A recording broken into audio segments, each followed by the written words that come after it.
cosmos, energy. We're all interconnected. We're all interrelated, interdependent. There's a wholeness. And so if that truly is the dominant worldview, the other worldview, besides the biblical worldview that says no, it's not one. In fact, God is transcendent, exalted beyond the created order. God stands apart from the universe. He's representing the idea of two, God and then all the rest. But however, if that oneness concept is the dominant worldview that underscores all ancient myths and modern myths, well, then we should see it being the core to drive us towards a one world, one global ideal. And that comes through, again, with world federalism on the political side. It comes through with global citizenship education through UNESCO. It comes through with the cultural side, the social side, and that's the transformational festivals we'll be talking about. How many are in existence is an interesting question. There are potentially hundreds and hundreds and hundreds, maybe even upwards of 1,000 of these events around the world. The majority of them in North America and in Europe. And it is remarkable how many exist even in places like Latin America. You find them in Australia, New Zealand.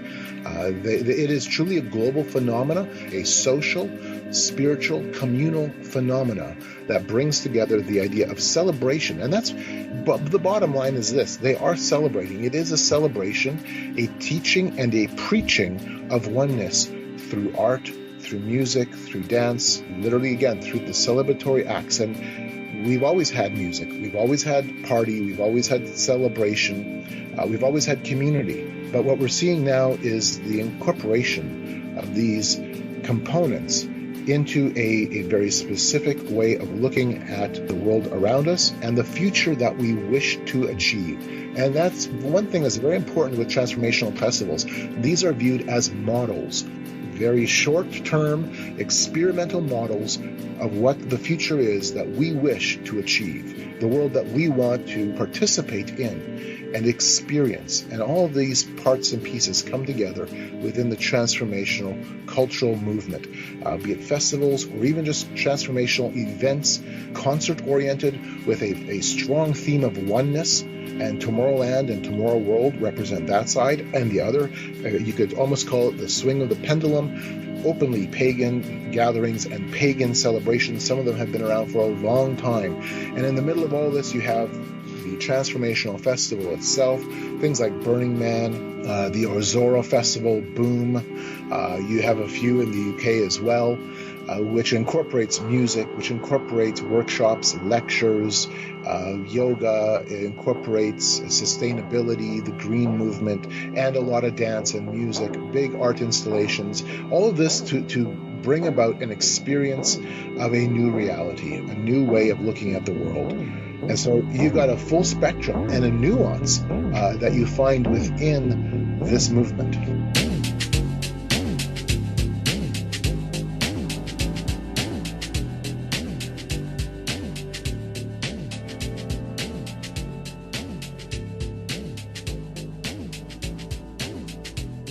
Even the stages for some of these events are phenomenal constructions of art.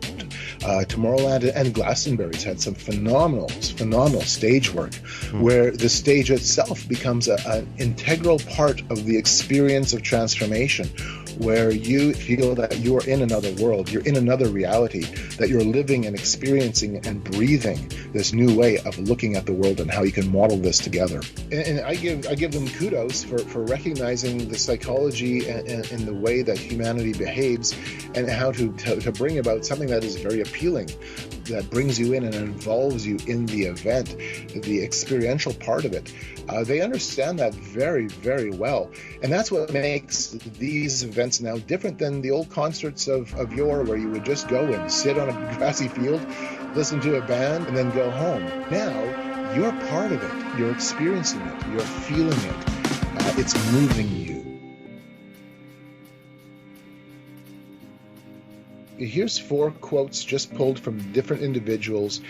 These 4 quotes demonstrate that this is a new way of looking at the world, and that it is a utopian way of looking at the world, that this is somehow something that will alter your life individually and also collectively. Here they are. Here's the 4 quotes.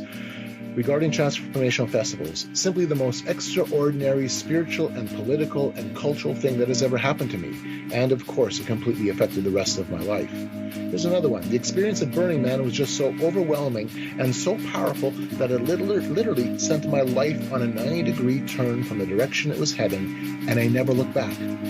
Third, these festivals are really doorways to open a whole life-altering change. And finally, having the trance experience changes your life forever. I don't think there's any way you can see the world the same after you've been through that experience. It represents the fact that these events stir up the spiritual component of who you are, stirs you up to almost have a religious conversion type of experience, something that draws you in, and now you feel a spiritual connection to this, and it does change your reality. It does change your life. Some of them are very spontaneous. Others are more guided and more structured. Just to give you an example, in Burning Man, not only do they have a human effigy that they burn at the end of a week of bohemian living, but then the following day, on the Sunday, they burn a temple. And this temple becomes a lightning rod for spirituality, for a somber reflection of your life and purpose. And what's interesting is when the man burns at the end of the week, there is exuberance, there's excitement, there's fire dancers, fire drummers, fire virgins. It's pretty wild. Fire priests. It's an amazing display. On the Sunday, when they burn their sacred space, their temple, the place where organic rituals, interactive participation in spirituality have happened, sometimes in a very loose kind of way, other times in a more structured format. And when they burn the temple, it's quiet. It's sacred. It's somber. It's a solemn reflection of what's taking place. Another example is the festival entitled Lightning in a Bottle, which takes place in Southern California. About 15,000 people go to that. And it is noted for its sacred spaces, for its organic spirituality that emerges, and yet it still has a structured spiritual ritualistic component. It has its temple of consciousness established, and that becomes almost the lightning rod again to bring about a ritualistic experience, whether it is impromptu or whether it is organized. And so the ritualistic sacred element that comes through these transformational festivals is something that is very, very powerful. And it speaks also to the fact that we are not materialistic people.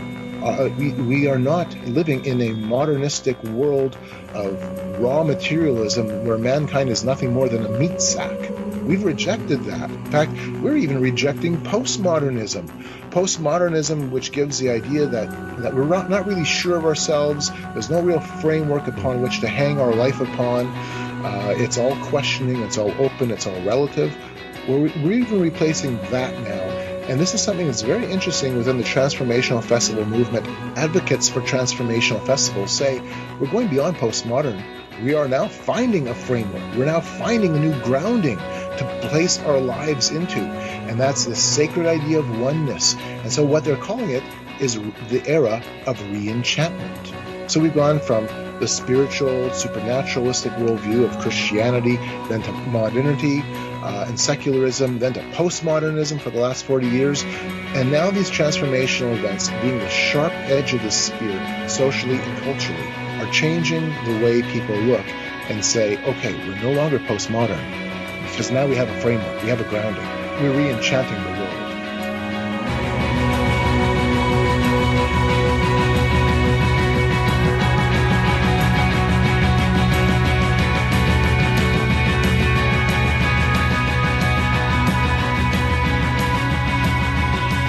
Cosmic humanism. This is really cosmic humanism, a blossoming of cosmic humanism, which is really nothing more than the New Age with various trappings. What is fascinating is that if you take a look at the old myths, the old pagan ideals, it is all about the one. It is all about mankind, the divinities and nature being reflected in each other, also known as continuity. And that truly is the idea of oneness, that we are all somehow inseparable at the core level. We are all truly one. All pagan ideology, all pagan myth speaks to this in some way or another, and in a lot of various nuances. But the bottom line is this idea of continuity between the divinities between mankind and between nature. We are all part of this big chain of existence, this circle of existence. Whereas the worldview of biblical Christianity says, no, it's not. We're not all one. We're not becoming God-like in our capacity. Rather, there is a separation between the true God, the Creator, who is distinct and transcendent, versus the rest of the universe. But what's fascinating is when you're reading through some of the materials from these transformational events, many of the organizers recognize that, oh, this goes back to the idea of the Bacchanalian type festivals, the ancient mythological festivals. This takes us back to the pursuit of ancient wisdom literature and the ancient wisdom teachings. You hear this over and over again. So they themselves recognize they're not really giving us anything new. They're just reinventing the old alternative worldview of paganism, the old worldview of oneness, and putting it within a new box for a new generation. The music component is very, very important. But what is interesting is when you take a look at the whole spectrum of transformational festivals, while electronic dance music is the dominant feature in many of these events, in fact, the majority, I can point you to different festivals where there's folk music, even a cappella music. But when you take a look at some of those events that don't bring about simply EDM or electronic dance music, but incorporate other themes, what you see, though, is nevertheless the fact that the organizers are still preaching that this is still a modeling of an experience of oneness, and that we're now doing it not necessarily through the music that's a part of it, but we're doing it through the fact that we are all coming together with that oneness in mind. We're coming together to intentionally experience that, whether it is through the music, specifically electronic dance music, or whether it is through the community love and the community, that organic community interaction that takes place. What we're seeing here, it is just simply finding a new way of modeling the ancient ritualistic concepts that have always underscored the pagan ideology, the pagan worldview. I was listening to one interview with an electronic dance music performer, a technician, and he was describing the role of electronic dance music in these festivals and how it brings together this new sense of reality, this new interconnectedness. But he said something interesting. He also said that you wouldn't experience this if you were just dancing and bobbing along to it in your bedroom individually. He says you're not going to have that same interconnection, that same sense of ritualistic contact one to the next. It has to be done in a group dynamic or in an immersive dynamic. And that's where the aspect of sacred art, visionary art, comes in. And that creates its own dynamic of where you are immersed within it. And Burning Man is the perfect example of immersive art, immersive artistic experience. Because you can go to Burning Man and not go to a single dance event, if you don't want to. But Burning Man really represents a place where visionary art and community comes together and creates a new reality, a new temporary reality. But it's the idea of here that you're not stepping away from it. You're not separate from it. You're not enjoying art for the sake of just enjoying it, learning from it, appreciating it. No, you are becoming it. And that's where the oneness aspect comes in, either through the music or through the art, through the sense of community, through the group rituals, the group sacred experiences, the group yoga. You are immersing yourself within the one. You're all now coming together.